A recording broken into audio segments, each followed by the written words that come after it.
The Grayson house was designed to impress people who never stayed long. From the street, it looked like something lifted from an architecture magazine. Clean lines, dark stone, glass stretched wide enough to reflect the Seattle skyline like a mirror. At night, the exterior lights glowed softly, warm and deliberate, the kind of lighting meant to signal safety, success, permanence. Inside it felt hollow. Samuel Grayson moved through the house the same way every morning, barefoot on polished floors, coffee untouched in his hand. He avoided the east wing without consciously meaning to. His steps always slowed near that hallway, like his body knew before his mind caught up. That wing held 2 bedrooms. One belonged to Lucas, the other to Eliza. The doors were closed. Samuel paused anyway. He listened. No music. No talking. Just the low hum of the ventilation system and the faint city noise seeping through triple-pane windows. Somewhere in the distance, a siren rose and faded. He told himself he was being respectful, that the kids needed privacy. But the truth sat heavier. He was afraid of what he might hear if he opened those doors. Samuel was used to being decisive. Boardrooms, negotiations, legal disputes. He thrived in places where problems had solutions and time moved in neat blocks. People often said he had an engineer's mind. Identify the flaw. Fix it.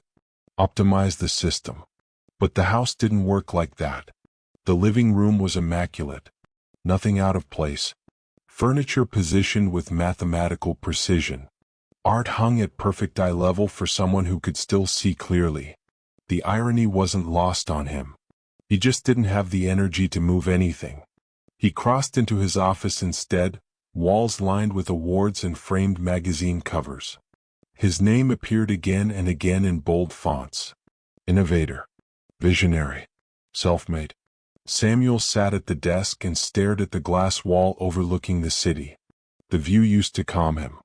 Now it felt like a reminder of everything beyond his control. Upstairs, Lucas knocked his elbow against the doorframe as he stepped out of his room. "Damn it," the boy muttered, rubbing the spot hard. Eliza heard it and froze where she stood, fingers trailing along the wall. "Are you okay?" "Yeah," Lucas snapped, though his voice wavered. "Just stupid." Eliza didn't argue. She waited, counted 3 breaths like her therapist had taught her. Then she took a careful step forward.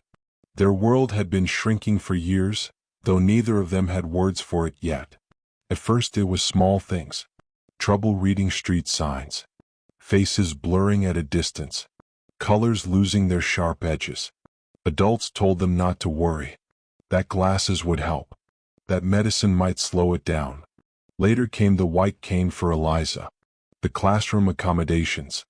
The whispered conversations adults thought they couldn't hear. Lucas reacted by pushing back against everything. He ran too fast. Refused help. Slammed doors he misjudged the distance of. Eliza went the opposite way. She moved carefully. Quietly. Like the world might punish her for stepping wrong. Samuel knew all of this in theory. He read reports. Attended meetings. Signed checks. But knowing didn't mean understanding. He stood in the kitchen that morning, scrolling through emails, when the coffee machine beeped to tell him the cup was ready. He ignored it. Somewhere in the house, something fell. A soft thud. Then silence. Samuel's heart jumped, but his feet didn't move right away. He waited, counting seconds. Listening for crying. None came. He exhaled slowly and hated himself for it. By the time the kids came downstairs, he was already gone, his driver waiting out front. He left a note on the counter, written in neat, controlled handwriting. "Back late. Be good. I love you." Lucas scoffed when he read it.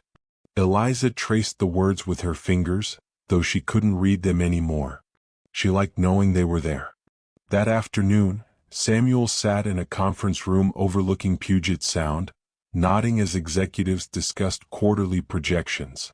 His phone buzzed in his pocket. School number. He hesitated before answering. "Mr. Grayson," the voice said carefully, "there was an incident today." Samuel closed his eyes. When he got home that evening, the house felt even larger than before. The lights were on, but the warmth was missing. He stood in the entryway, briefcase still in hand, and realized something had shifted. Not broken. Shifted. And he didn't yet know what, or who, was about to step into the spaces he'd been avoiding. If stories like this pull you in, the kind that unfold slowly and honestly, you might want to stay close. Some journeys don't make sense at the beginning. This one was only just opening its door.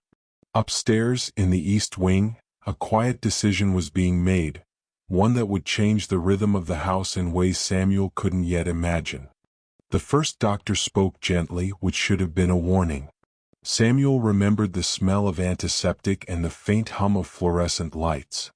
He remembered how Dana sat too straight in the chair, her hands folded tightly in her lap, knuckles pale. Lucas was 3 then, swinging his legs under the exam table. Eliza wasn't born yet. Samuel, the pediatric ophthalmologist said, tilting her head. Are you with me? He nodded, though he wasn't sure he had heard everything she'd said. She pointed to an image on the screen. A blur of lines and shaded areas that meant nothing to him. The optic nerve isn't developing the way we'd expect. It's subtle now, but it will progress. Dana leaned forward. Progress how? The doctor hesitated. That hesitation lodged itself in Samuel's memory and never left. Vision loss, she said finally. Gradual. Significant. Samuel laughed once, sharp and misplaced.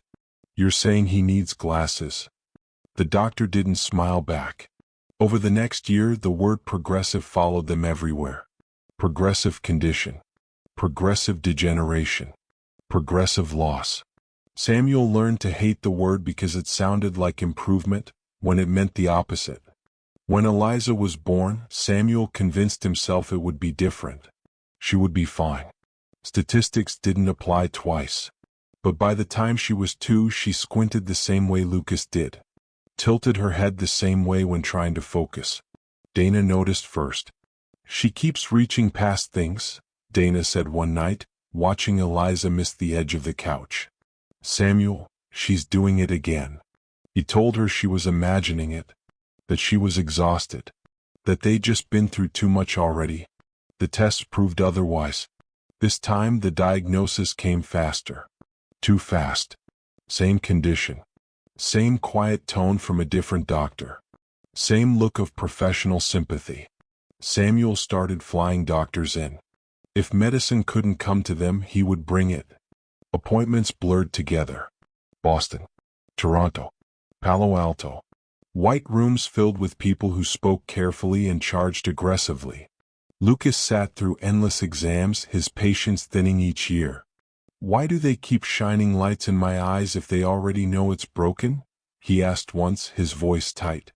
Eliza learned to sit still, her small hands clenched in her lap. The house changed without anyone deciding it should. Furniture shifted. Corners padded. Lights adjusted. Dana taped labels in large black letters around the kitchen. Samuel signed off on everything without comment. He told himself they were adapting. At night, he stayed awake, scrolling through research papers, convinced the answer was buried somewhere obscure. An experimental trial. A gene-editing breakthrough. Something that would make all this temporary. Dana stopped sleeping in the same bed as him. She lay awake listening to the children breathe, rehearsing routes through the house in her mind. She learned Braille from library books and online forums. She practiced guiding techniques on Samuel, who went along with it but never asked questions. You don't talk about it, she said to him one evening, standing in the doorway. There's nothing to say, Samuel replied without looking up from his laptop. That's not true, she said. You just don't want to hear it out loud. Lucas started acting out at school. Pushing other kids when they grabbed his backpack. Shouting when teachers corrected him too sharply. Samuel got the calls and felt a flash of irritation before guilt rushed in behind it. Eliza began pulling away. She asked fewer questions. Walked more slowly. When she tripped, she laughed first like she could turn it into a joke before it hurt. The specialist stopped promising anything. Their language shifted. From treatment to management. From improvement to adjustment. One doctor said, "Your children will still live full lives," as if Samuel had asked otherwise. Another said, "They'll adapt," without explaining how. Samuel drove home from that appointment gripping the steering wheel so tightly his hands ached. He parked in the driveway and didn't get out right away. Inside, Dana was kneeling on the living room floor, teaching Lucas how to count steps between the couch and the stairs. Eliza watched quietly from the rug, tracing the pattern with her fingers. Samuel stood there, unnoticed, and felt something crack open in his chest. He wanted to fix it. All of it. The fear. The shrinking space. The way his children were learning to measure their lives in steps instead of possibilities. That night, after the kids were asleep, Dana spoke the thought he had been avoiding. "We can't do this alone," she said. Samuel stared at the dark ceiling. He knew she meant help. Support. People. Strangers in their home. He didn't answer right away. Outside, rain tapped against the windows, steady and patient like time itself. And somewhere deep down, Samuel sensed that agreeing to help would be the first step toward losing something else he wasn't ready to name. Samuel approached the problem the only way he knew how, by building a war chest. If the condition was rare, he would find the people who specialized in rare things. If the research was underfunded, he would fund it. If doors were closed, he would knock harder than by the building. Within a year, his calendar stopped looking like a father's and started looking like a logistics officer's. Red-eye flights to Boston. Early mornings in Toronto. Late evenings in Palo Alto conference rooms where doctors spoke in measured tones and never quite met his eyes. He learned the language quickly. Optic neuropathy. Degeneration rate. Functional decline. Risk-benefit ratio. At first, every appointment carried a flicker of hope. A new drug trial. A promising animal study. A theory that hadn't yet been disproven. Samuel clung to those moments, repeating them to Dana in the car afterward like proof that progress was happening. "They said the next phase looks encouraging," he'd tell her. Dana would nod, watching the road, her silence heavier than disagreement. Lucas hated the trips. He grew restless in waiting rooms, kicked at chair legs, snapped at nurses who asked him to read letters he could barely see. "Why do they keep asking the same questions?"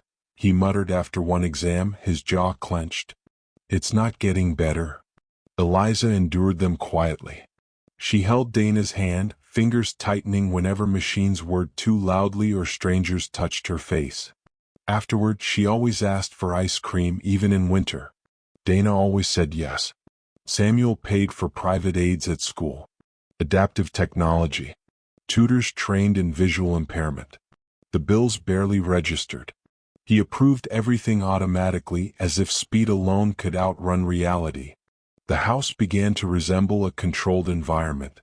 Furniture stopped moving. Pathways were memorized. Corners softened. Light stayed on longer in the evenings, even when electricity costs soared. Samuel told himself they were creating stability. But stability wasn't what Lucas wanted. By age 8, Lucas had started pushing boundaries hard enough to hurt himself. He ran down hallways too fast. Refused to use handrails. When he tripped, he got angry, not at the fall but at anyone who tried to help. "I'm not helpless," he shouted once, blood trickling from his knee. Dana cleaned the wound with shaking hands. "No one said you were." Eliza listened from the stairs, silent, absorbing every word. The doctor's optimism thinned over time. Some stopped returning emails quickly. Others began recommending quality of life planning, a phrase Samuel found insulting in ways he couldn't articulate. One specialist in Montreal finally said what the others danced around. "You should prepare for significant loss," he said. "Not just vision. Independence will be a long process." Samuel nodded, thanked him, shook his hand. In the elevator afterward, he punched the metal wall so hard his knuckles split.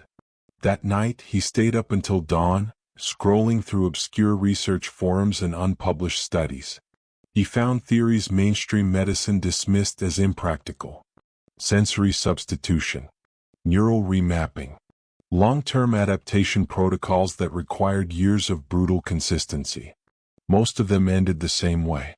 No funding, no approval, no measurable profit. Dana found him at the kitchen table just before sunrise, surrounded by printouts and empty coffee cups. "You can't keep doing this," she said softly. "Doing what?" he asked without looking up. "Chasing every rumor," she replied. "You're exhausting yourself. And them." He finally met her eyes. "So what's your solution?" "We just accept it." Dana swallowed. "I'm saying we live. We stop acting like everything is on hold until a miracle shows up." The word miracle made him flinch. School became another battlefield. Lucas was shoved in the hallway by a boy who thought it was funny to trip someone who couldn't see clearly. The administration apologized. Promised supervision. Nothing changed. Eliza locked herself in a bathroom stall one afternoon and refused to come out for nearly an hour. When she finally did, she wouldn't say what happened. Samuel stood in the principal's office afterward, nodding while policies were explained. He left feeling smaller than when he arrived. At home, Dana began talking about support groups, about in-home help, about someone who could share the load. Samuel resisted at first. The idea of strangers witnessing their private unraveling made his skin crawl. But exhaustion has a way of eroding pride. Late one night, after Lucas fell asleep angry and Eliza cried quietly into her pillow, Samuel opened his laptop again. This time he wasn't searching for cures. He was searching for people. As he filled out the inquiry form for a domestic staffing agency, he hesitated over the final question. "Describe what your family needs." Samuel stared at the blinking cursor, realizing he didn't know how to answer that anymore. Dana had always been the steady one. Before the doctors, before the flights and medical binders and whispered conversations, she had been the person who remembered birthdays, who knew which cabinet held the good mugs, who turned the radio up when a song felt like summer. She had learned to bend without breaking long before Samuel noticed anything was wrong. When the house began to change, Dana adapted first. She rearranged furniture so paths stayed consistent. Moved decorative tables out of the way without announcing it. Labeled drawers in thick black marker. She learned how to guide Lucas without making him feel handled, how to warn Eliza about steps without feeding her fear. At night, she practiced Braille at the kitchen table, her fingers clumsy at first, then steadier. She ordered raised children's books and sat on the floor reading them aloud, her voice calm even when her chest felt tight. Samuel watched all of this from a distance. He noticed the results, not the effort. The house ran more smoothly. The kids fell less often. There were fewer panicked moments. He assumed Dana was fine. But something else was happening quietly. Dana stopped going out.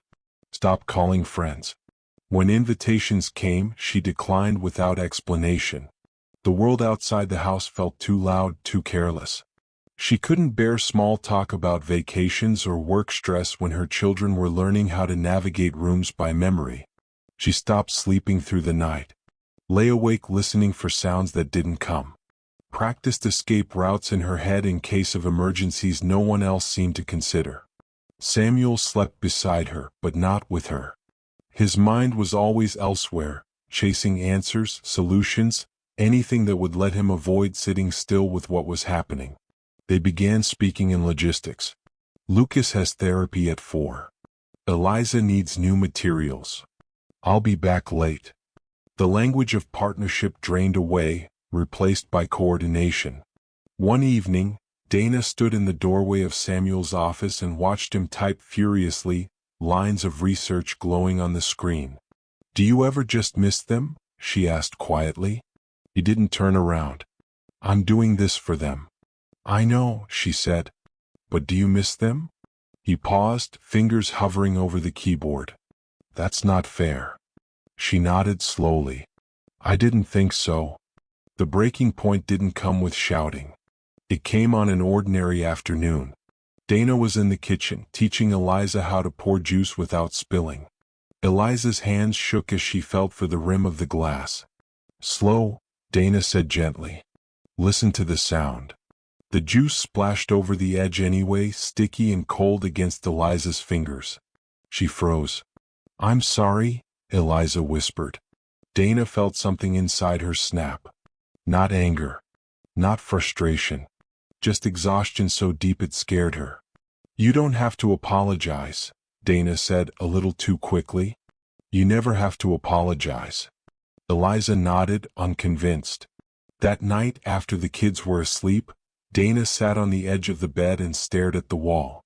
I'm disappearing, she said suddenly. Samuel looked up from his phone. What?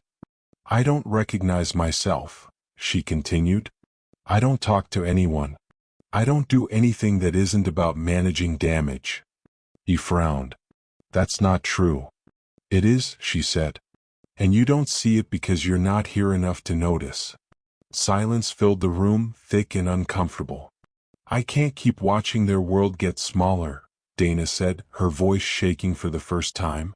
And I can't keep watching you pretend this is a problem you can solve if you just work harder. Samuel sat up. So what are you saying? She took a breath. I need to leave. The words landed softly. Too softly. She packed the next afternoon while the kids were at therapy. No drama. No slammed doors.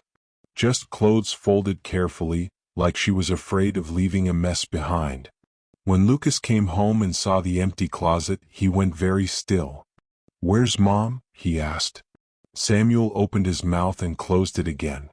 Eliza found Dana's pillow missing and traced the bare spot on the bed with her fingers. Dana left a letter for each child. She kissed them goodbye at the door, her smile brittle but real. I love you, she said. Always. After she drove away, the house went quiet in a way it never had before. Samuel stood alone in the hallway, holding the letters he hadn't read yet, realizing too late that some problems didn't collapse loudly. They eroded.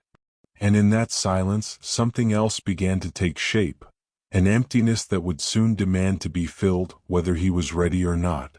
The house learned their grief in different ways. Lucas carried his like a bruise no one was allowed to touch.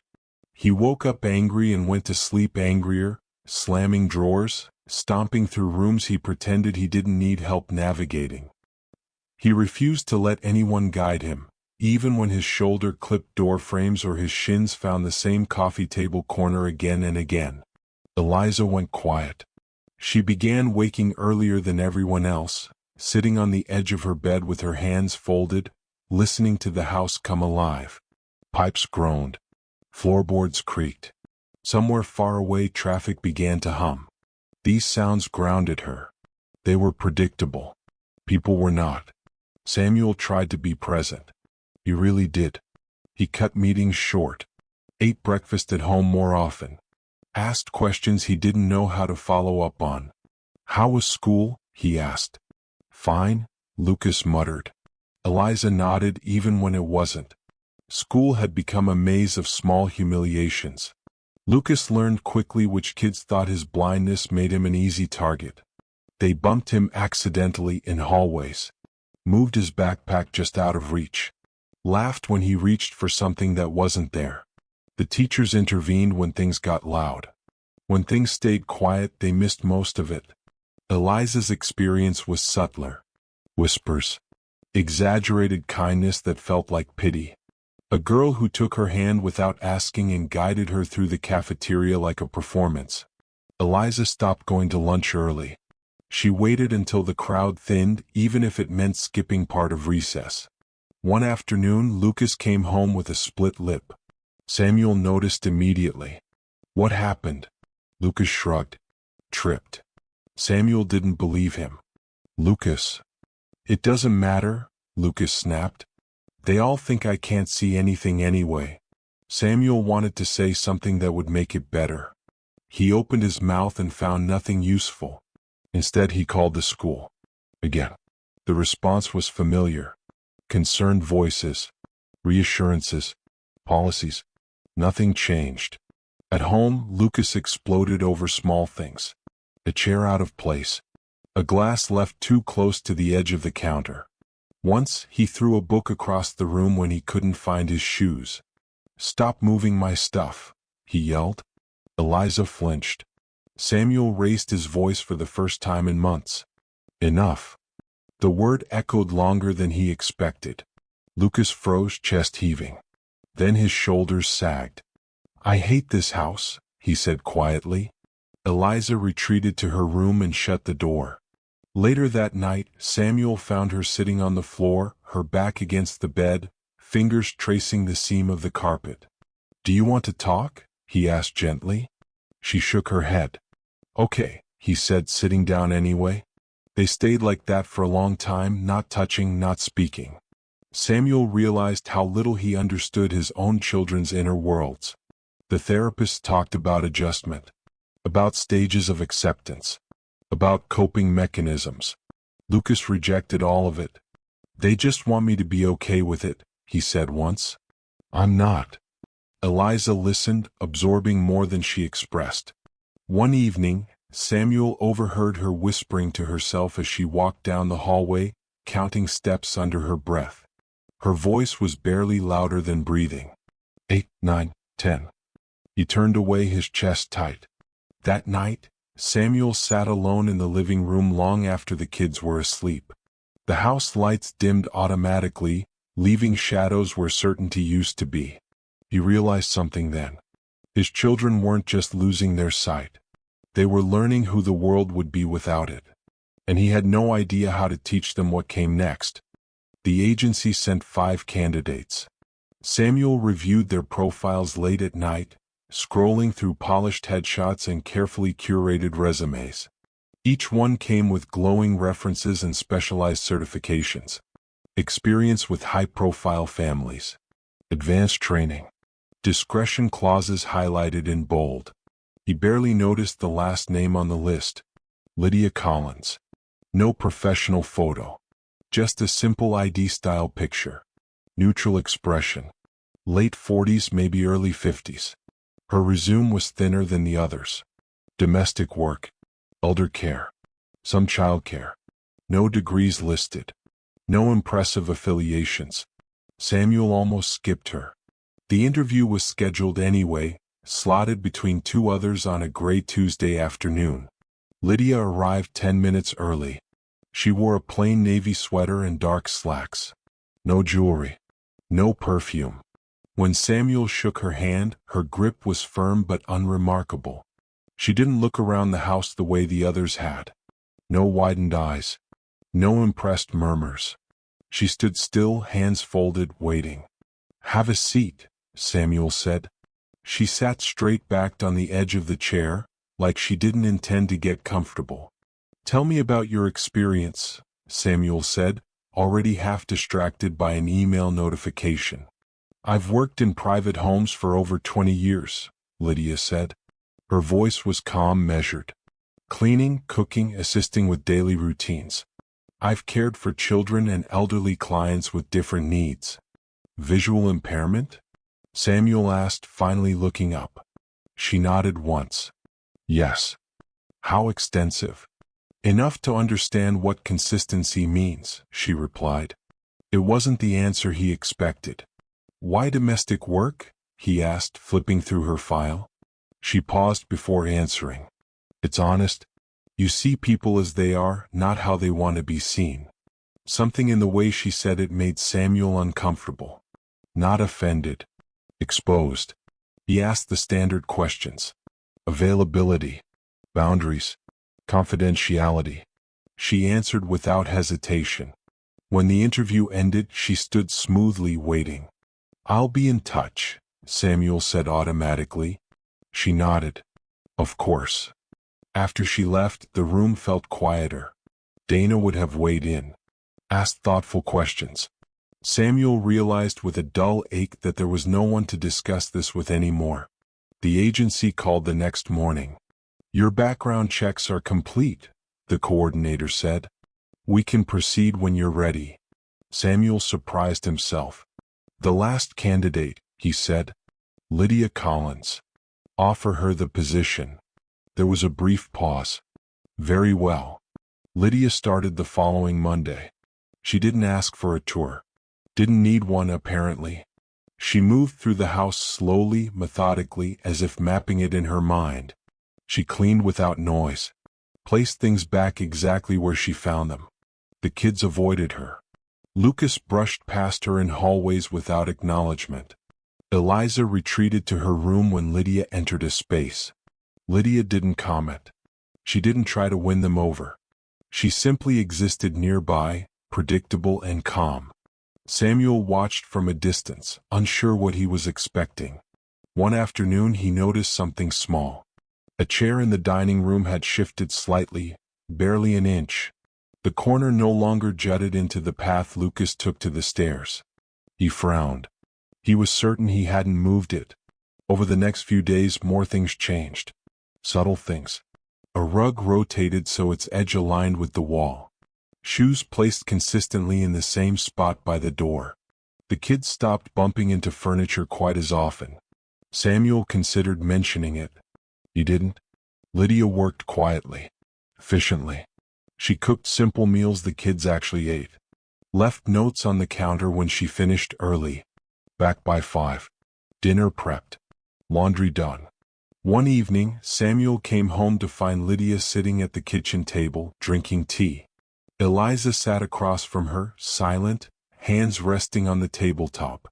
They weren't talking. They weren't not talking either. Something about the stillness unsettled him. He nodded at Lydia. She nodded back.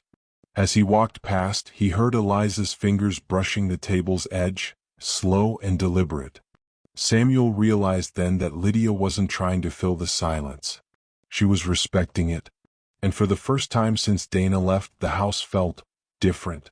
Not lighter, but less brittle. As Samuel went upstairs, he had the sudden, unsettling thought that he hadn't hired a housekeeper at all. He had invited a stranger into a system that was already strained. And systems, he knew, only changed when something disrupted them. Lydia learned the house the way some people learn cities. Not by asking questions. Not by checking floor plans. But by walking it again and again, letting her body remember what her eyes didn't need to. Samuel noticed it in fragments. The soft rhythm of her steps at dawn. The way she paused at thresholds, not because she was unsure, but because she was precise. He once watched her move through the living room with the lights off, carrying a stack of folded towels, never grazing a table edge. It unsettled him. The children noticed too, though neither of them said anything at first. Lucas began slowing down around her. Not because she told him to, but because something in her presence made recklessness feel unnecessary. When he stormed through the kitchen one afternoon, muttering under his breath, Lydia didn't flinch or scold. She simply stepped aside, giving him space without making a point of it. Eliza watched Lydia more closely. She listened to the sound of her breathing when she entered a room. Counted the pattern of her footsteps. Noticed that Lydia never startled her by speaking suddenly. She always announced herself softly, her voice low and even. "It's me," Lydia would say. Or, "Passing through." Never loud. Never abrupt. One morning, Eliza reached for a glass on the counter and knocked it over. The crash made her freeze, heart racing. "I'm sorry," Eliza said quickly. Lydia didn't rush toward her. She didn't gasp. "Stay where you are," Lydia said calmly. "I've got it." She cleaned up the glass without fuss. When she was done, she placed a new cup into Eliza's hands, guiding them gently. "Feel the edge," Lydia said. "It's thicker. Less likely to tip." Eliza nodded, relief washing over her face. Samuel watched the exchange from the doorway. It was small. Ordinary. And yet.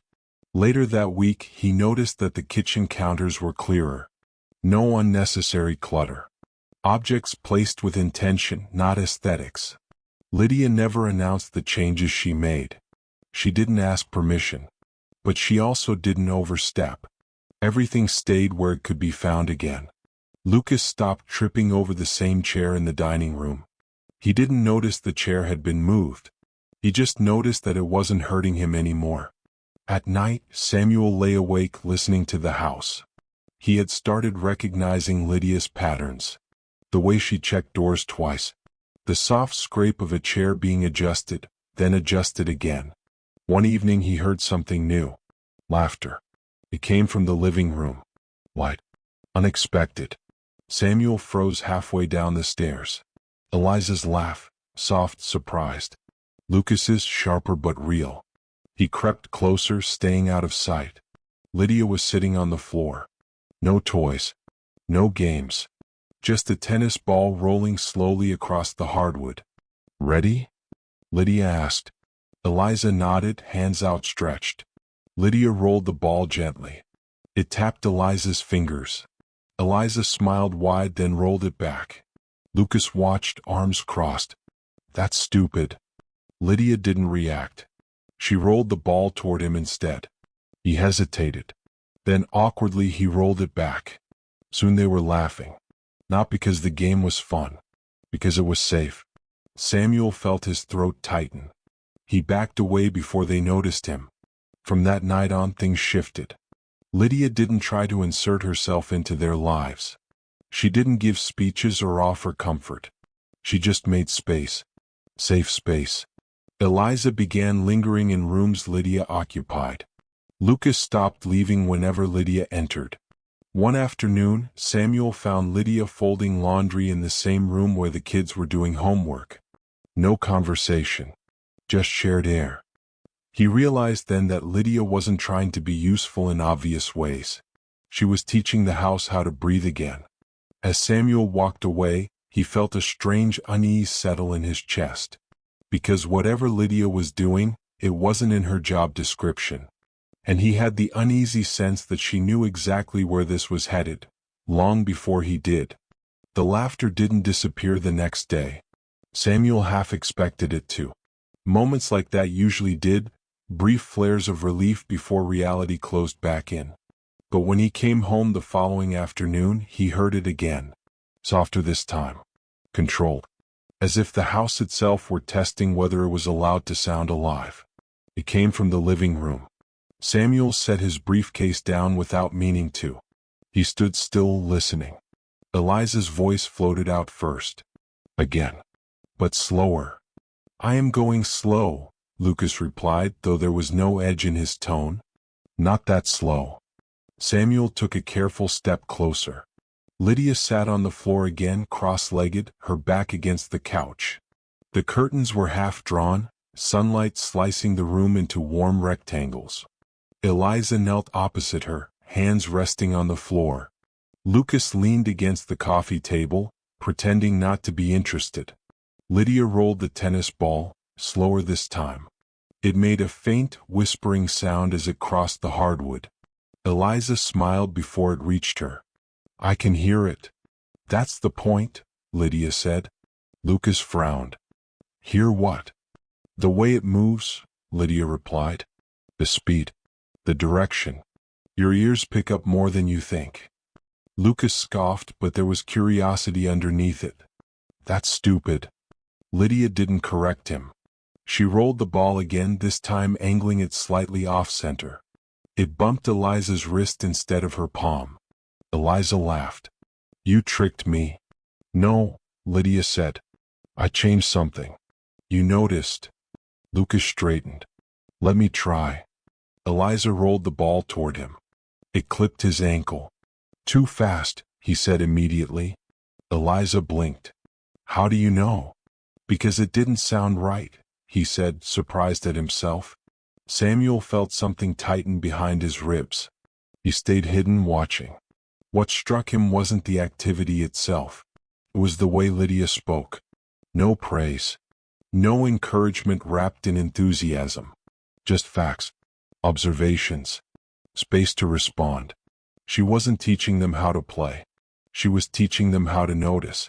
Later that evening, Samuel found Lydia in the kitchen washing dishes. The kids were upstairs, unusually quiet. That game earlier, he said carefully. What was it? She glanced at him briefly. Just rolling a ball. You waited for more. None came. You seem to understand them, he said.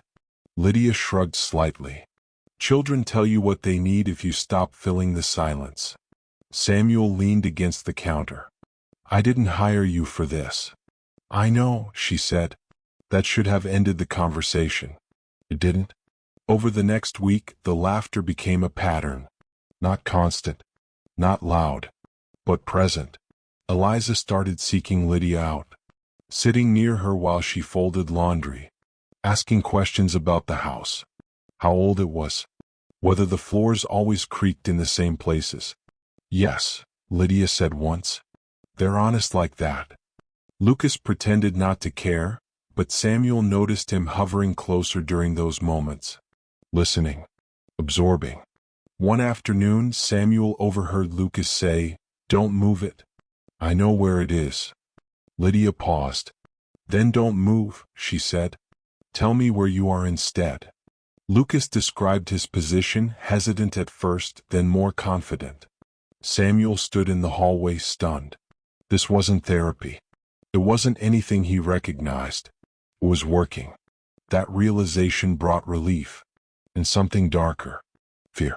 Because progress had always come with a price.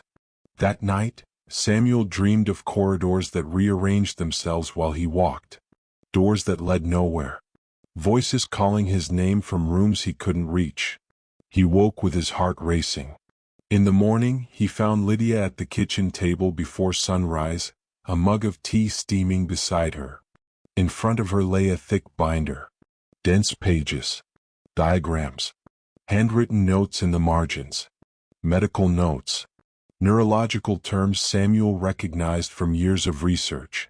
She noticed him standing there and closed it immediately. "Just old reading," she said lightly. Samuel nodded, but the unease stayed.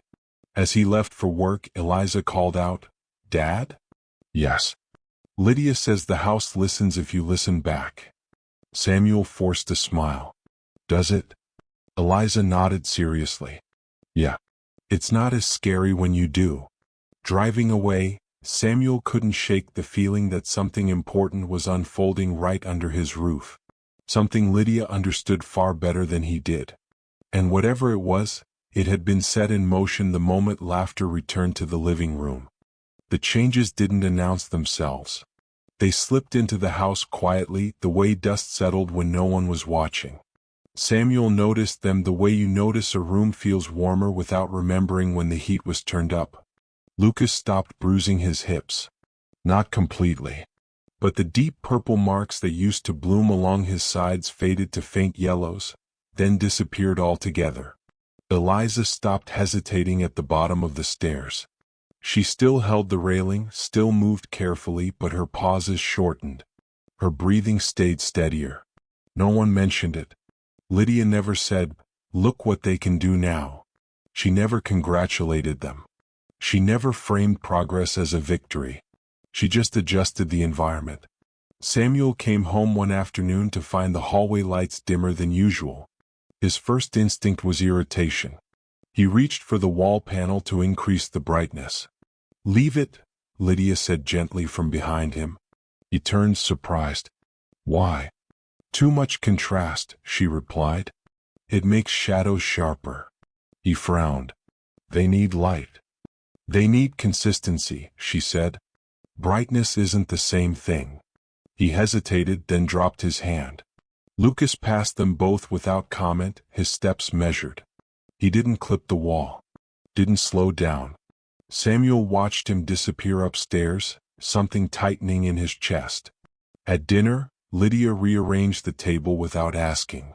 Forks aligned at precise angles. Glasses spaced farther from the edges. Plates centered. Eliza noticed immediately. "You moved my cup." "Yes," Lydia said.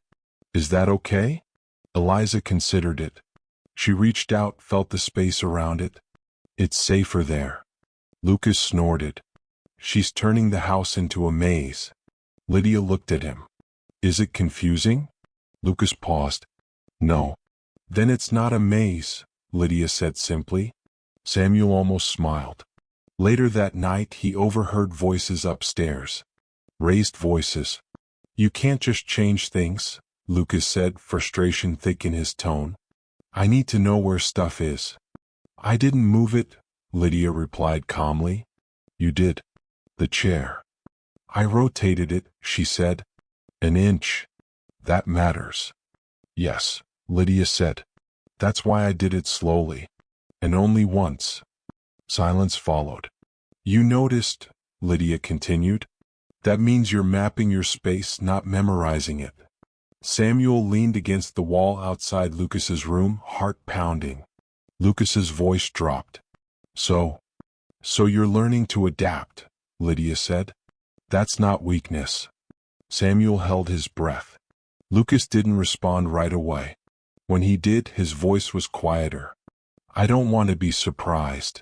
I know, Lydia said. Neither do I. After that, Lucas stopped complaining about the chair. The binder reappeared 2 nights later. Samuel came downstairs for water and found Lydia at the kitchen table again. Same tea. Same thick binder. This time he didn't pretend not to see it. What is that? He asked. Lydia looked up. She didn't close it immediately this time. Material, she said. For what? He pressed. She studied him for a long moment. Understanding patterns. He stepped closer. He could see diagrams now. Neural pathways. Sensory mapping charts. Notes written in tight, precise handwriting. This looks medical, he said. It is. Are you a nurse? He asked. No. A therapist? No. Then why?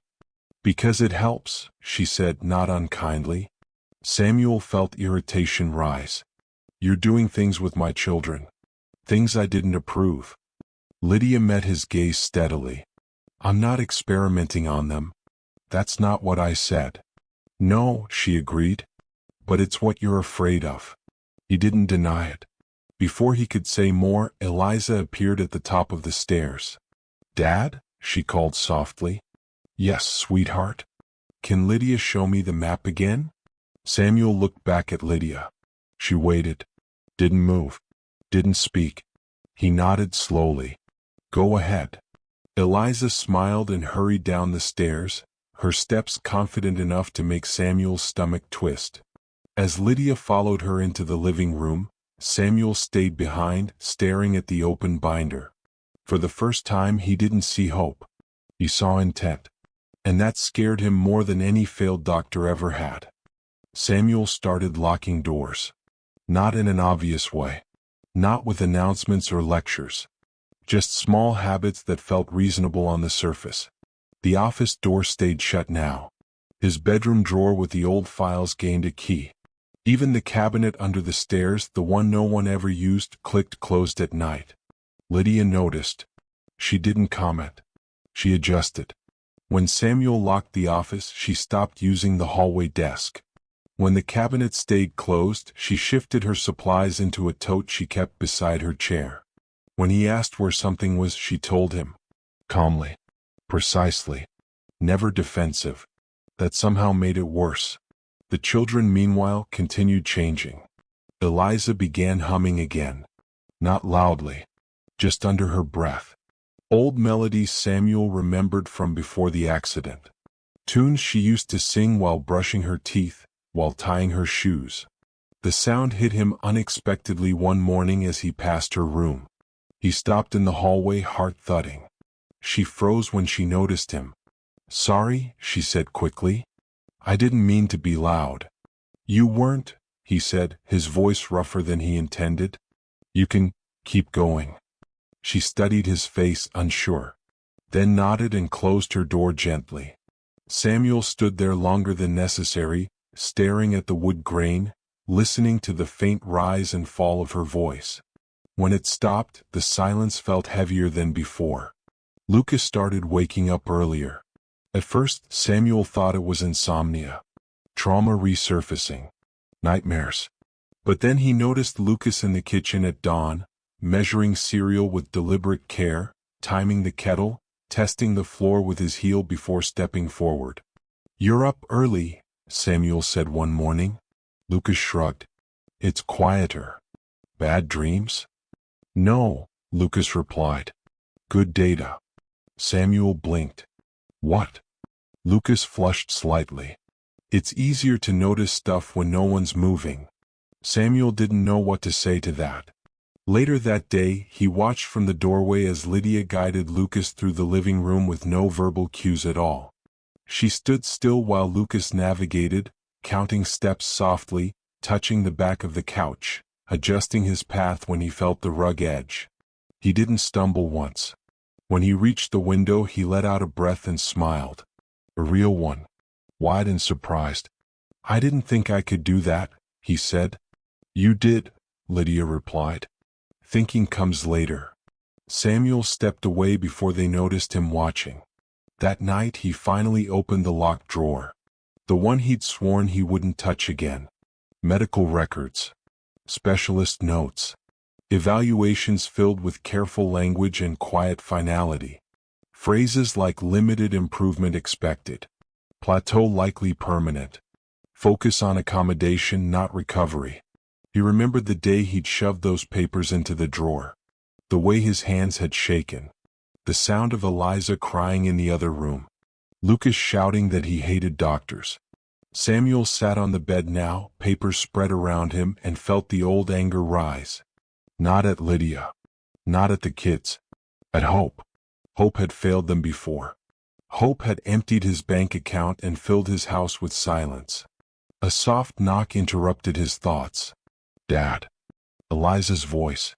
He quickly shoved the papers back into the drawer and locked it. Yes. She stepped inside, hands clasped nervously. Can I ask you something? Of course. She hesitated. Is Lydia staying? The question landed heavier than he expected. For now, he said carefully. Why? Eliza bit her lip. I don't want her to leave. Samuel's chest tightened. She won't. Not suddenly. That's what Mom used to say, Eliza whispered. The words cut deep.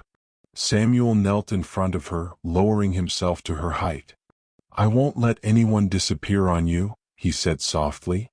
I promise. She studied him, searching his face the way children do when they need truth more than comfort. Then she nodded and leaned forward, resting her forehead against his shoulder. As she left the room, Samuel stayed on the floor longer than necessary. Downstairs, Lydia was packing her tote for the night. Samuel hovered at the top of the stairs, watching her move with quiet efficiency. You don't have to organize everything, he said suddenly. She looked up. I know. Then why do you? She paused, considering. Because chaos feels louder to people who can't filter it. Samuel swallowed. And what about me? Lydia met his gaze. You're filtering something else. He didn't ask what. As she turned back to her bag, Samuel noticed a folded document slipping out of the binder. He caught a glimpse of a heading before she tucked it away. Long-term adaptation plan. His heart sank. She wasn't just helping. She was preparing. And Samuel realized too late that whatever she was building in his house had an end date he didn't know about. Samuel slept badly that night. Not because of noise. The house was quiet in the way only large homes could be. Thick walls. Carpeted halls. Silence that felt padded. But his mind refused to settle. Every time he drifted off, an image surfaced. Eliza's humming. Lucas counting steps. Lydia's binder. That phrase. Long-term adaptation plan. It sounded clinical. Temporary. Like something written by someone who already knew how this would end. He woke before dawn and didn't bother trying again. Instead, he dressed quietly and went downstairs. The kitchen lights were off, but someone else was already there. Lydia stood at the counter, sleeves rolled up, carefully slicing fruit. The knife moved with practiced precision. She didn't look startled when Samuel entered, as if she'd sensed him before he spoke. Couldn't sleep? She asked. No, he replied. You? Habit, she said. Early mornings are calmer. Samuel leaned against the doorway. For a moment, neither spoke. The only sound was the soft tap of the knife against the cutting board. Finally, he said it. I saw the document. Her hand paused mid-slice. Which one? She asked, though her tone told him she already knew. The adaptation plan. Lydia set the knife down slowly. She turned to face him, her expression steady, unreadable. I wasn't hiding it, she said. You locked it in a binder. So the children wouldn't find it, she replied. Not you. Samuel ran a hand through his hair. So you admit there's an end date? There's always an end date, Lydia said gently. Nothing here is permanent. He felt irritation rise. That's easy to say when it's not your family. Her eyes flickered just for a second. Something dark passed through them. You think I don't know that? She asked quietly. The room went still. Samuel straightened. Then explain it to me. Lydia hesitated, then gestured toward the table. Sit. He did. She didn't sit across from him. She sat beside him. Close enough that he could smell soap on her hands, something clean and simple. That plan isn't about leaving, she said. It's about sustainability. Sustainability for what? For them, she said. Not for me. Samuel folded his arms. You're training them to function without you. Yes. That sounds like leaving. That sounds like parenting, Lydia replied. The word hit harder than he expected. She continued. I'm not restoring their sight. I never claimed I could. What I'm doing is helping their brains adapt in ways no one encouraged before. He frowned. Doctors encouraged plenty. Doctors encouraged coping, she corrected. Avoidance. Protection. Low expectations wrapped in kindness. Samuel stiffened. They're professionals. So am I, Lydia said softly. He turned to look at her fully now. You're a maid. Her jaw tightened. I'm a caregiver. That's not. The same as uneducated, she finished. Unqualified. Invisible. Samuel opened his mouth, then closed it. Lydia inhaled slowly. I worked in a pediatric neurorehab center for 8 years. Not as a doctor. Not as a therapist. As support staff. The people who stayed after hours. The people who noticed patterns others dismissed. Samuel's pulse quickened. Why didn't you say this? Because you didn't ask, she said. And because when I did try to explain, you made it clear you weren't interested in anything that sounded like hope. The word landed between them like a dropped glass. Samuel looked away. Hope cost me everything. Lydia softened. I know. He laughed once, humorless. You don't.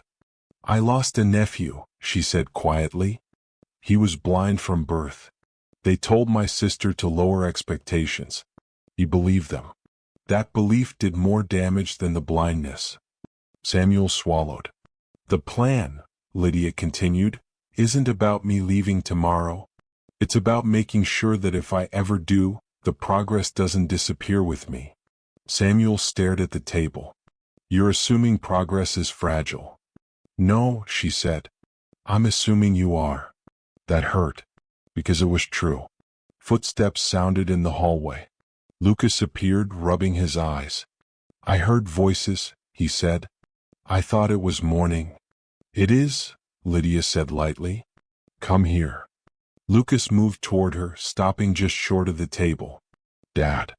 Samuel forced a smile. I'm here. Lucas nodded, then turned to Lydia. Can we do the thing today? What thing? Samuel asked. The stairs, Lucas said. I think I'm ready. Samuel's stomach tightened. The stairs had always been off limits. Too dangerous. Too many edges. Too much risk. We'll talk about it, Samuel said quickly. Lucas's shoulders slumped. Lydia didn't argue. She simply said, we can wait. But as she spoke, Samuel realized something unsettling. She wasn't waiting for his permission. She was waiting for his fear to catch up with reality. And as Lucas stood there, hopeful and uncertain, Samuel felt the first crack in the wall he'd built around control. Because for the first time he wasn't sure whether keeping them safe was the same as holding them back. The stairs became the quiet center of the house. They were wide, curved, and lined with dark wood railings that Samuel had chosen years ago for their elegance. After the accident, they had turned into something else. A barrier. A daily reminder of everything that could go wrong. Samuel avoided them now. He took the elevator whenever he could. Told himself it was efficiency, not fear. But every time he passed the staircase, he felt his chest tighten, as if the steps themselves were watching him. Lucas did not avoid them. He sat at the bottom step that afternoon, fingers tracing the edge, counting the grooves in the wood with careful patience. Lydia sat a few feet away, not touching him, not hovering. Samuel watched from the hallway, unseen. "Tell me what you notice," Lydia said. Lucas ran his palm along the railing. "It's warm." "Why?" "Sun from the window," Lucas replied. "Afternoon." "And the steps?" "They change," he said slowly. "The height is the same, but the sound isn't. The middle echoes more." Lydia smiled. "Good." Samuel's jaw clenched. This wasn't how the doctors had framed it. They'd talked about risk, about muscle memory and spatial confusion. They'd never talked about listening to stairs. "Dad." Lucas called suddenly. Samuel stepped forward. "Yes." "I want to try," Lucas said. "With Lydia." Samuel looked at Lydia. She didn't nod. She didn't reassure him. She didn't even look at him. She waited. Samuel exhaled sharply. "One step," he said. "That's it." Lucas's mouth curved into a small grin. He placed one foot carefully on the first step, testing his weight, gripping the railing. He climbed. Nothing happened. Samuel held his breath. Lucas paused, feeling for balance. Then he smiled wider. "It's different from how I imagined." Samuel swallowed. "Come back down."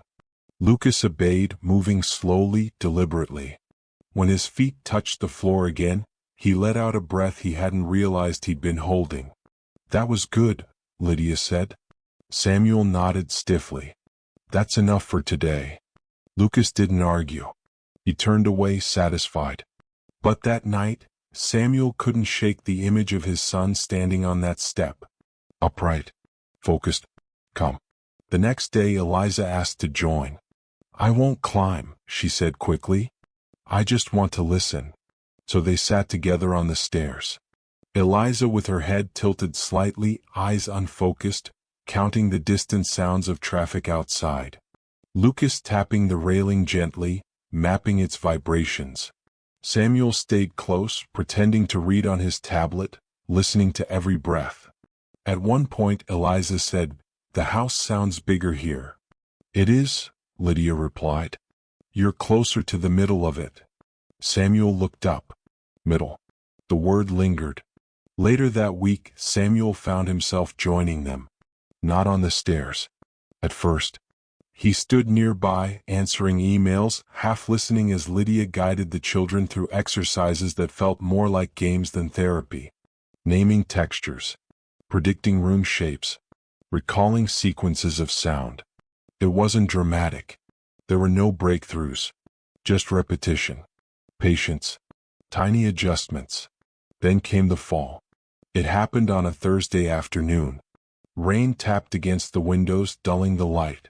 Eliza misjudged the edge of the second step. Her foot slipped. She didn't scream. She hit the stair hard, a sharp thud that echoed through the house. Samuel moved before he thought. He was beside her in seconds, hands shaking as he checked her arms, her legs. "I'm okay," Eliza said quickly. Too quickly. Lydia knelt beside them, calm but alert. "Can you move your ankle?" "Yes," Eliza said, wincing. Samuel's heart pounded. "That's it," he said. "No more stairs." Eliza's face fell. Lydia didn't argue. She simply said, "Falls happen." "They don't have to," Samuel snapped. She met his gaze. "Neither does stagnation." Samuel stood, lifting Eliza carefully. "This conversation is over." That night he called Dr. Feldman. He hadn't spoken to the neurologist in months. When he explained what Lydia had been doing, the line went quiet for a moment. Has there been improvement? Feldman asked finally. Samuel hesitated. I don't know. Then I suggest you observe before intervening, Feldman said. You might be seeing adaptive neuroplasticity. Samuel frowned. That wasn't in the reports. No, Feldman replied. Because we didn't test for it. The words echoed long after the call ended. Adaptive neuroplasticity. Samuel lay awake, replaying the fall in his mind. The fear. The anger. The way Lydia hadn't panicked. He realized something then. If the children never fell, they'd also never learn how to stand back up. And that scared him almost as much as the stairs themselves.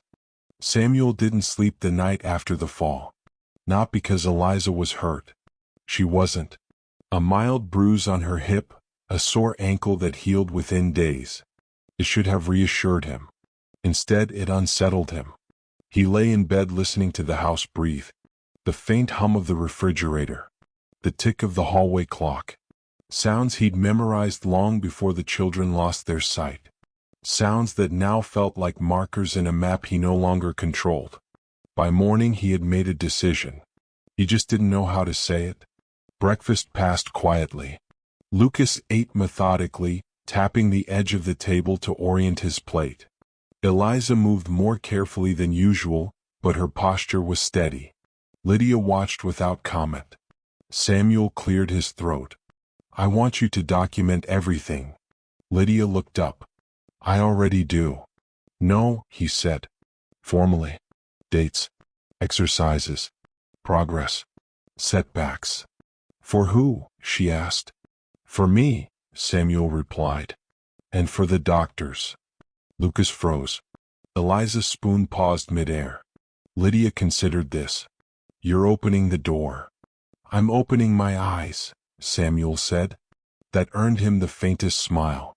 Over the next 2 weeks, the house shifted again. Not dramatically. Subtly. Lydia began keeping a daily log on the kitchen counter. Not locked away. Not hidden.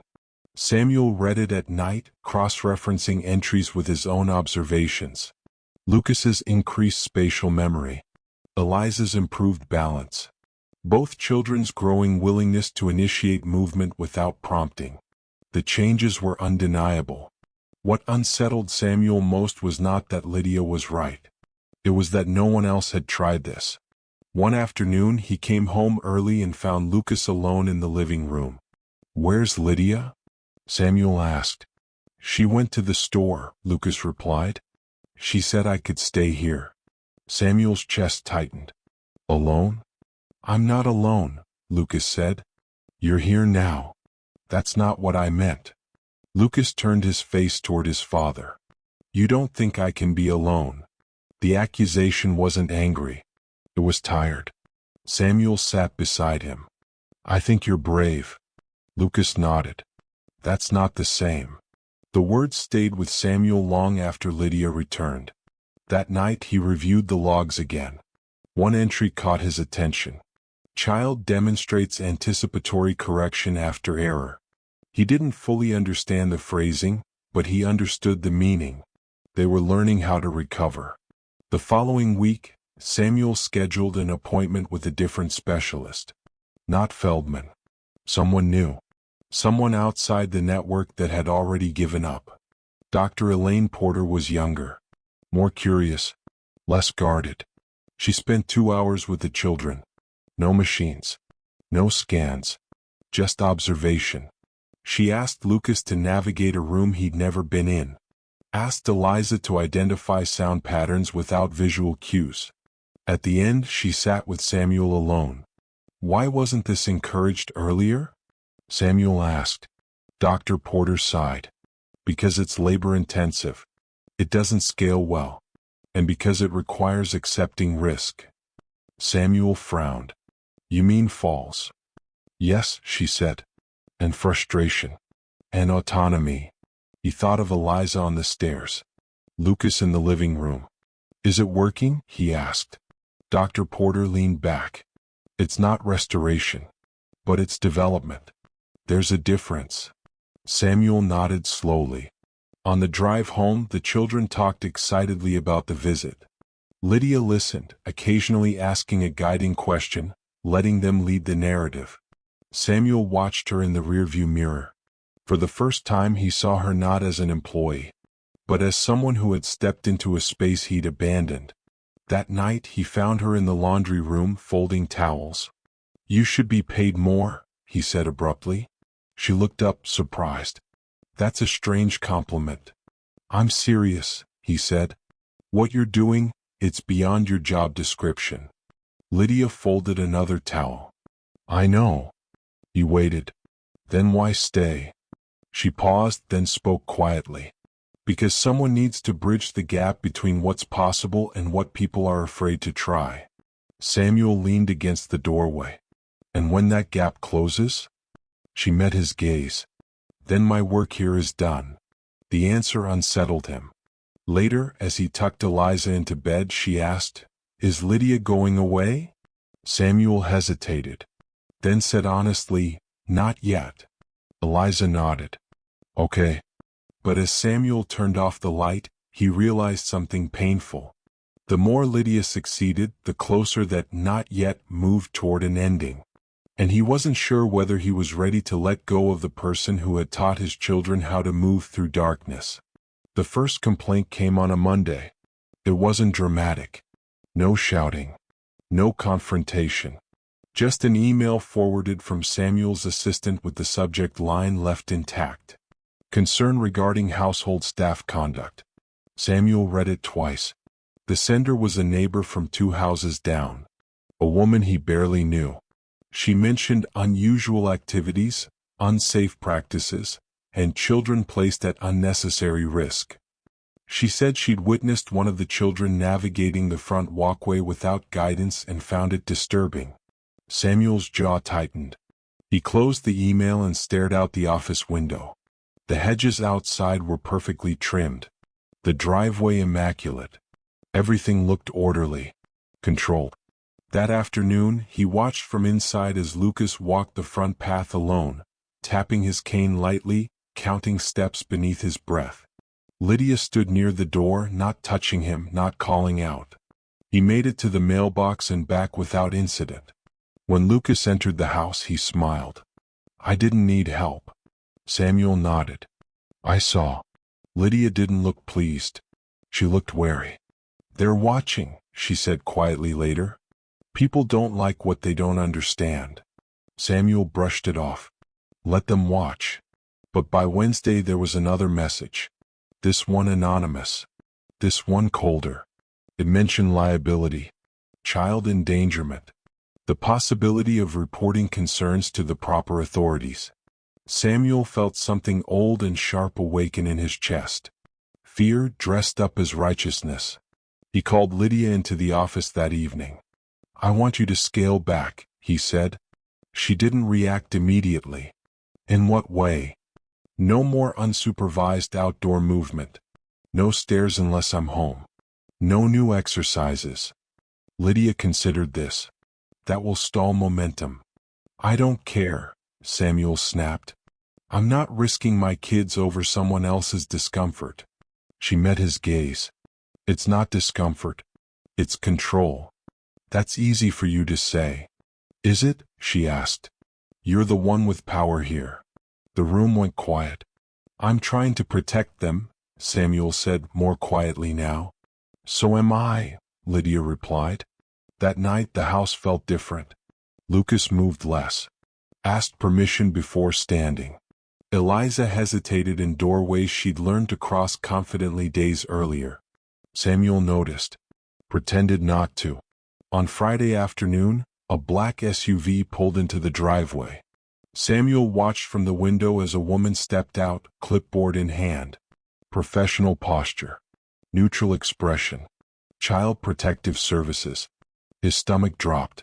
The visit was polite. Thorough. Unyielding. The caseworker asked questions. Observed interactions. Took notes. Lucas answered carefully. Eliza stayed silent, fingers clenched in her sweater. Lydia stood to the side, hands folded, saying nothing unless spoken to. When it was over, the woman smiled thinly. "We'll be following up." The door closed behind her with a final click that echoed through the house. Samuel turned to Lydia. "You said this wouldn't happen." "I said people don't like what they don't understand," Lydia replied. "This is that." Lucas spoke up. "Are we in trouble?" "No," Samuel said quickly. "No one's in trouble." But his voice lacked conviction. That night, Samuel couldn't escape the thought that someone else now had opinions about his home, his children, his decisions. Control was slipping. The next morning, Lydia didn't come down for breakfast. Samuel found her room empty. Bed made. Closet half cleared. A note lay on the dresser. "I won't stay where my presence puts the children at risk. Not from falling. From fear." Samuel's chest tightened. He searched the house. The driveway. Nothing. When he returned inside, Eliza was standing at the bottom of the stairs. "Dad," she said softly. "Did Lydia leave because of us?" Samuel opened his mouth, but no answer came. Because for the first time, the threat wasn't physical danger. It was the possibility that doing the right thing might cost him the one person who had shown his children how to live without permission. The house felt hollow without Lydia. Not quiet. Hollow. Every sound echoed longer than it should have. Footsteps lingered. Doors closed too loudly. Even the children noticed the difference immediately. Lucas asked where she was every morning for 3 days. Eliza stopped humming. Samuel told himself it was temporary. That Lydia was being dramatic. That things would settle once the attention faded. They didn't. Without Lydia, the routines unraveled in subtle ways. The children waited to be guided. They hesitated before moving. Lucas stopped practicing the front path. Eliza avoided the stairs entirely. Samuel tried to step in. He read Lydia's logs aloud, awkwardly. Gave instructions in a voice that felt too careful. Too watched. It wasn't the same. On Thursday, CPS returned. A different caseworker this time. Older. Sharper eyes. She asked to speak with the children alone. Samuel's hands shook as he signed the consent form. From the hallway he heard Lucas's voice, steady but small. "I used to be scared all the time," Lucas said. "Then Lydia taught me how not to be." Silence. Eliza spoke next. "She didn't make us do things. She waited until we wanted to." More silence. When the caseworker emerged, her expression was unreadable. "We'll be reviewing this further," she said. "There are concerns about consistency of care." "Consistency?" Samuel repeated. "You mean because Lydia left?" The woman met his gaze. "Caregivers don't usually leave abruptly unless they feel unsafe or unsupported." The words landed like an accusation. That night, Samuel read the note again. "I won't stay where my presence puts the children at risk." From fear. He realized something then. Lydia hadn't left because of CPS. She had left because of him. The next morning, Samuel did something he hadn't done in years. He called his ex-wife. Megan answered on the third ring. Her voice was guarded. "What do you want, Samuel?" "I need your help," he said. There was a pause. Then, "Is it the kids?" "Yes." Another pause. Longer this time. He told her everything. The exercises. The progress. The complaints. CPS. Lydia leaving. When he finished, Megan exhaled sharply. "You always did this," she said. "You panic and lock everything down. That's not fair." "It is," she replied. "You did it after the accident too. You wrapped them in glass." Samuel closed his eyes. "She says I'm afraid of hope." Megan laughed softly. "She's right." The truth stung. "She made them stronger," Megan continued. "And you let fear push her out." "I didn't mean to." "Intent doesn't matter," Megan said. "Impact does." That afternoon, Samuel searched for Lydia. He drove to the address on her old employment file. A small apartment complex on the edge of town. The door was answered by a tired woman with wary eyes. She doesn't live here anymore, the woman said. Moved out last month. Samuel felt panic rise. Do you know where she went? The woman hesitated. She mentioned a training facility. Upstate. Temporary contract. Samuel thanked her and left, hands shaking. Back home, Lucas sat on the couch, tapping the cushion rhythmically. Dad, he said, I don't feel brave anymore. The words broke something open inside Samuel. That night he emailed CPS himself. He requested a formal review, invited oversight, shared Lydia's documentation, Dr. Porter's assessment, video footage of the children navigating safely. He stopped hiding. Then he did the hardest thing of all. He wrote to Lydia. I was wrong. I let fear decide for me. If you're willing, I want to do this the right way. With you. With transparency. With support. He didn't know if she'd read it. But as he hit send, Samuel realized something fundamental had shifted.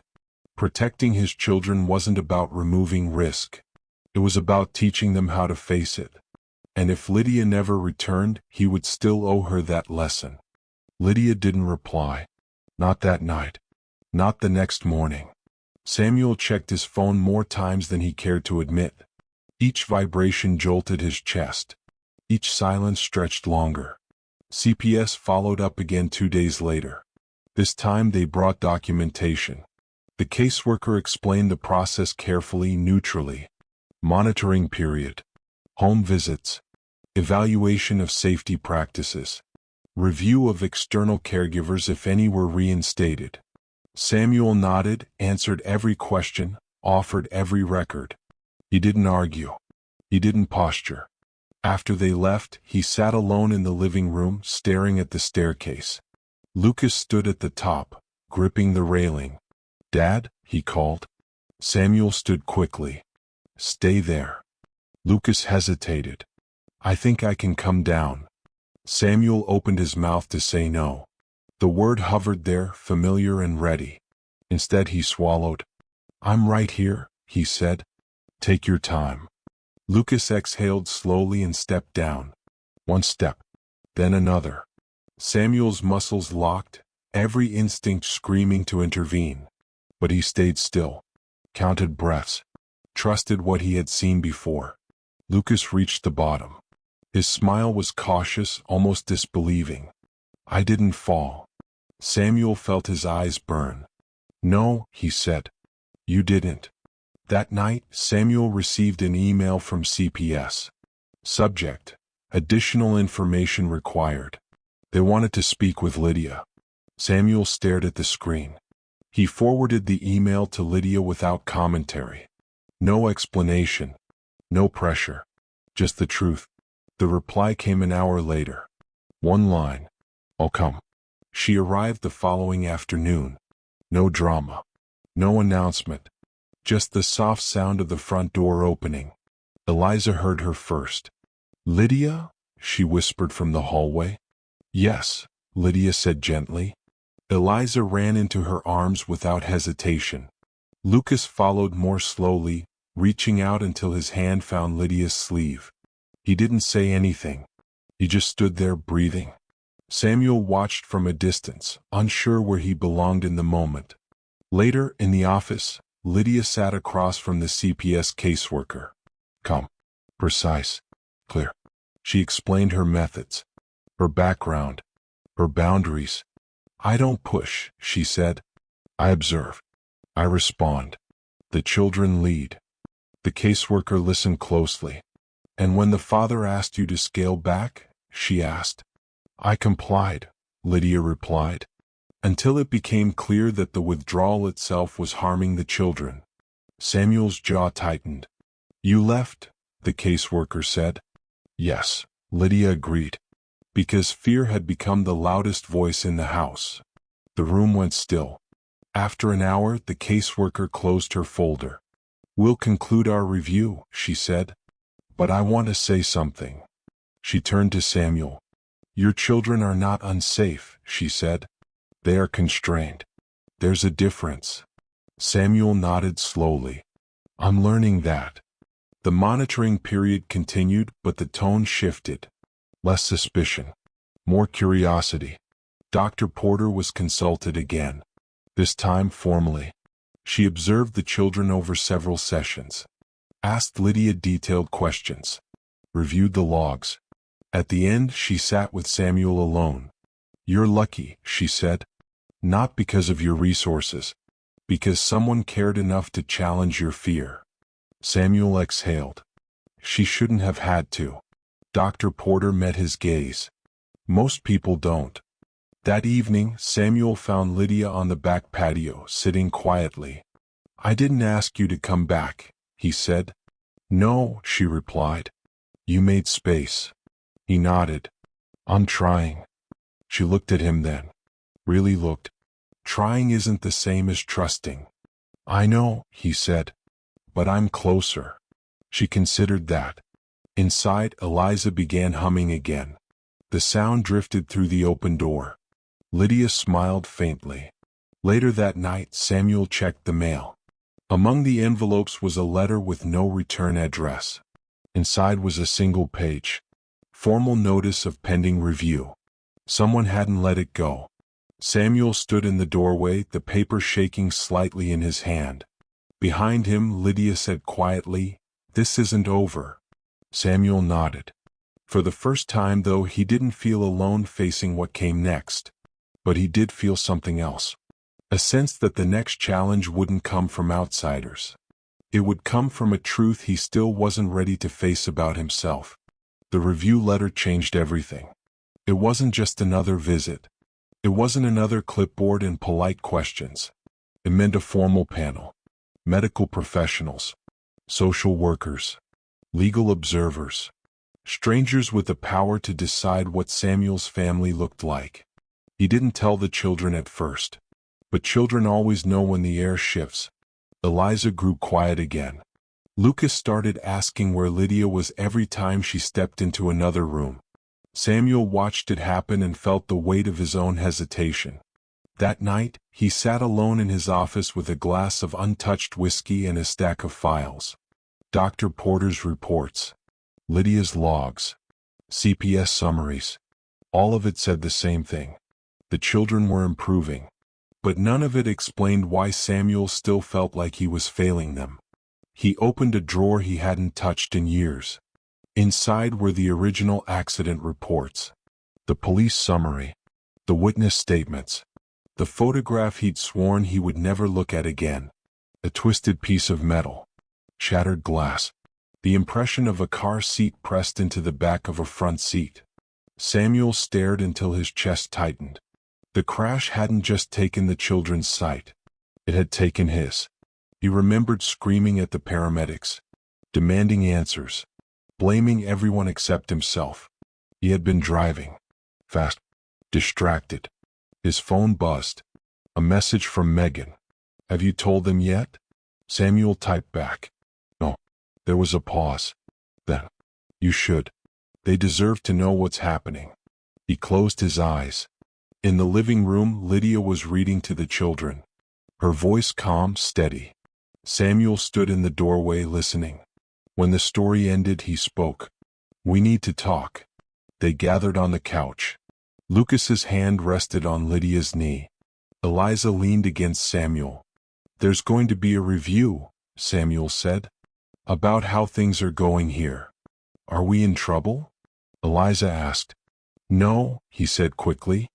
"But people are going to ask questions." "About Lydia?" Lucas asked. "Yes," Samuel replied. "And about me." Silence settled. Eliza's voice was small. "Are you mad at us?" Samuel felt something break. "No," he said. "Never." Lydia watched him closely.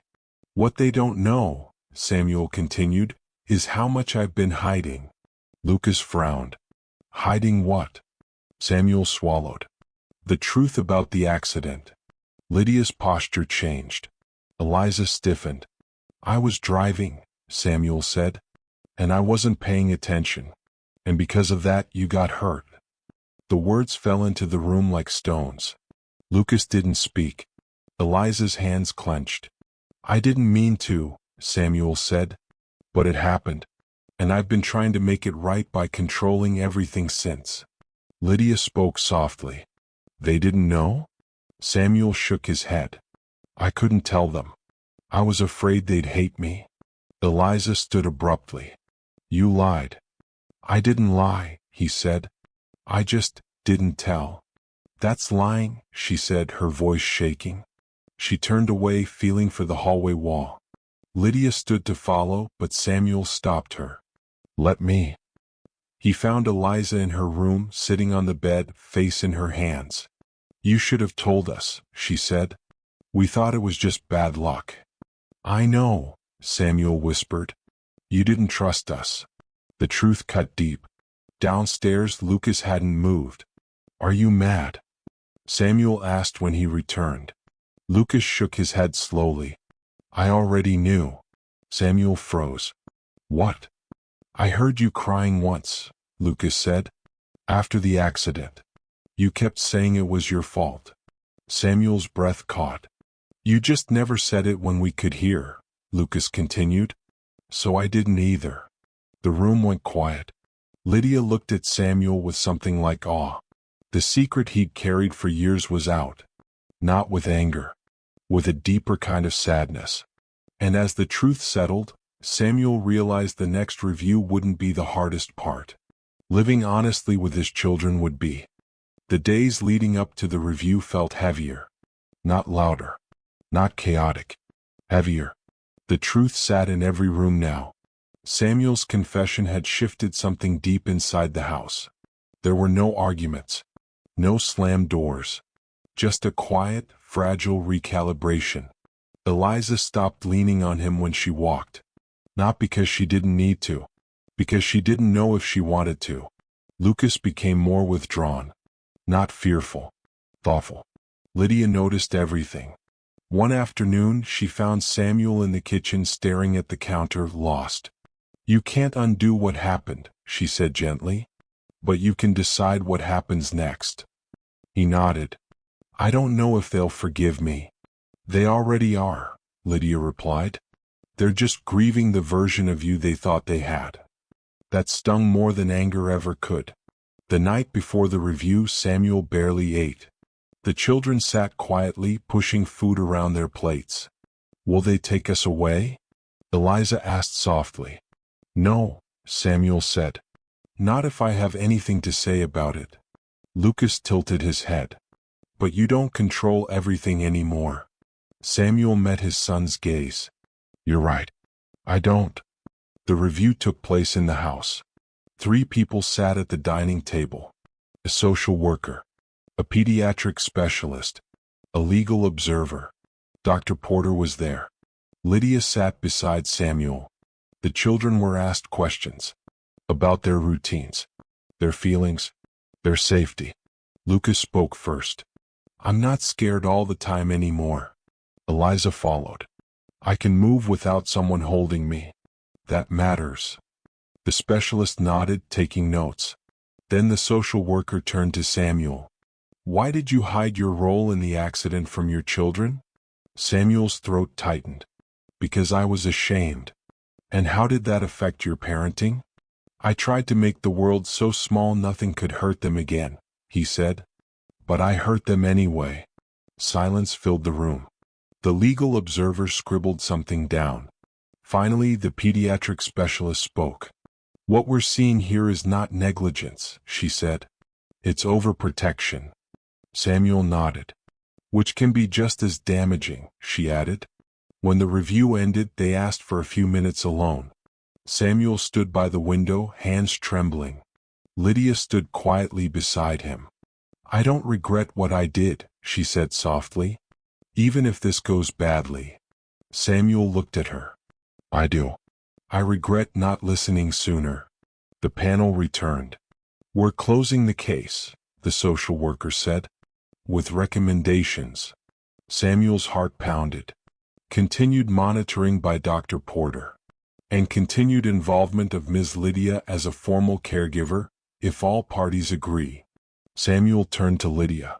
She nodded. Relief washed through him so hard his knees nearly gave out. Later, as the officials left, Eliza reached for Samuel's hand. He hesitated. She squeezed it anyway. "I'm still mad," she said. "But I don't want you to be afraid all the time." Samuel swallowed. "I'm working on that." That night the house felt lighter. Not fixed, but moving. On the back patio, Lydia sat watching the sky darken. "You stayed," Samuel said. "For them," she replied. "And for you?" he asked quietly. She considered. "For who you're becoming." Inside, Lucas practiced walking the length of the hallway alone. Each step echoed with something new. Not fear, but trust. And Samuel realized something profound. The hardest part wasn't letting go of control. It was letting his children see him imperfect and still choosing to stay. The future was uncertain. But for the first time since the accident, it felt wide open. And that, somehow, felt like sight. Life did not suddenly become simple after the review. It became honest. That was harder. Dr. Porter began visiting twice a week. Not to test the children but to observe. To tweak Lydia's routines. To push when progress stalled and slow down when fear crept back in. Samuel stayed involved. Not hovering. Participating. He learned how to describe space instead of blocking it. How to wait instead of rushing. How to let silence do some of the teaching. It was awkward at first. 2 steps forward, Lucas would say, standing at the hallway corner. Samuel would answer, "Actually, it's 3. "No," Lucas replied calmly. "It's 2 now." The table moved. Samuel would blink, then laugh quietly. "You're right." That happened more often than he expected. Eliza started playing the piano again. Not well. Not confidently. But she tried. Her fingers stumbled over keys, missing notes, finding others by sound and memory. One afternoon, Samuel sat nearby while she practiced. "You don't have to listen," she said. "I want to," he replied. She hesitated. Then played. The melody was uneven, but it was hers. Lydia watched from the doorway, a soft smile on her face. One evening, Samuel found Lydia packing her tote again. His chest tightened. "Are you leaving?" She shook her head. "I'm organizing." He nodded, embarrassed. "Old habits," she said gently. "Yes," he admitted. "I'm trying to break them." "Good," Lydia replied. "Because something else is coming." Samuel frowned. "What?" "School," she said. "They're ready?" The word hit him like a shock. "They're not." "They are," Lydia interrupted. "Not a typical classroom, but a specialized program. With mobility training. Peer interaction." Samuel's instinct flared.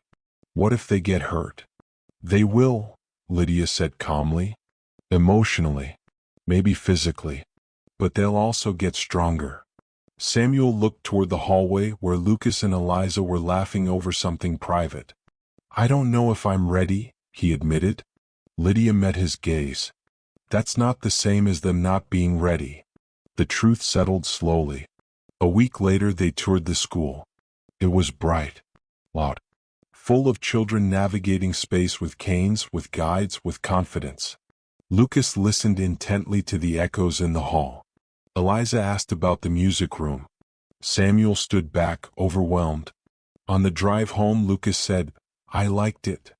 Eliza nodded. "Me too." Samuel took a deep breath. "We'll talk about it." That night he sat alone in his office again. But this time he wasn't surrounded by fear. He was surrounded by possibility. Lydia knocked softly. "They won't leave you," she said. "Even when they don't need you the same way." Samuel looked at her. "I know." And he did. The house had changed. Not because the children could see, but because everyone was learning how to move forward without pretending nothing had been lost. That was the real miracle. Not restoration, but resilience. And as Samuel turned off the light, he realized something quietly powerful. Lydia hadn't just taught his children how to navigate the world. She had taught him how to stop standing in their way. Tomorrow would bring another step. And for once he wasn't afraid of where it might lead. The first day of school came quietly. No dramatic speeches. No big send-off. Just the sound of breakfast plates and nervous laughter in the kitchen. Lucas sat stiffly at the table, tapping the edge of his bowl. Eliza kept twisting a strand of hair around her finger. Samuel watched them, heart pounding. "You don't have to be brave," he said. "You just have to show up." Eliza smiled faintly. "That sounds like something Lydia would say." Lydia, standing by the door, raised an eyebrow. "I might have taught him a few things." The drive was silent. Not uncomfortable. Just full. When they arrived, the building hummed with voices, footsteps, canes tapping softly against tile. The air felt alive. Lucas paused at the entrance. "It smells like crayons and cleaning stuff." Eliza nodded. "And coffee." Samuel swallowed. "You don't have to go in if." "We do," Lucas said gently. They did. The teacher greeted them warmly. Other children laughed nearby. Someone dropped a backpack. Someone else called out a name. Life unfiltered. When it was time to leave, Eliza hugged Samuel tightly. "Don't wait in the car the whole day," she whispered. "Go do something." He laughed softly. "I don't know how to do that anymore." "You'll learn," she said. Lucas took Lydia's hand for a moment, then let go. "Thank you." She knelt in front of him. "You did this." They went inside.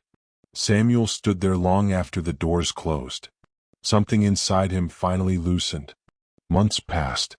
Not perfectly, but steadily. The children came home with stories. Friends. Frustrations. Small victories. They still stumbled. Still needed help. Still had days when the darkness felt heavier. But they kept moving. One evening, Samuel found Lydia in the kitchen, writing in her old binder. "You're still keeping logs?" he asked. She smiled. "Some habits are good." He hesitated. "What happens when you don't need to be here anymore?" Lydia looked at him kindly. "That's the point." Samuel nodded. "I used to think saving my children meant controlling everything. And now I know it means letting them live." She closed the binder. Later that night, Samuel sat with Lucas and Eliza on the couch. "Do you remember when you couldn't walk down the stairs?" he asked. Eliza laughed. "You used to panic." "I still do," Samuel admitted. "Just quieter." Lucas leaned back. "It's okay to be scared." Samuel smiled. "Yeah, it is." The house was warm, full, alive. Not perfect, but real. And in that quiet moment, Samuel finally understood the truth he had been avoiding since the accident. His children didn't need to be fixed. They needed to be trusted. If this story touched you, if you felt something in it, take a moment to like and subscribe. And feel free to comment where you're watching from or which moment stayed with you the most.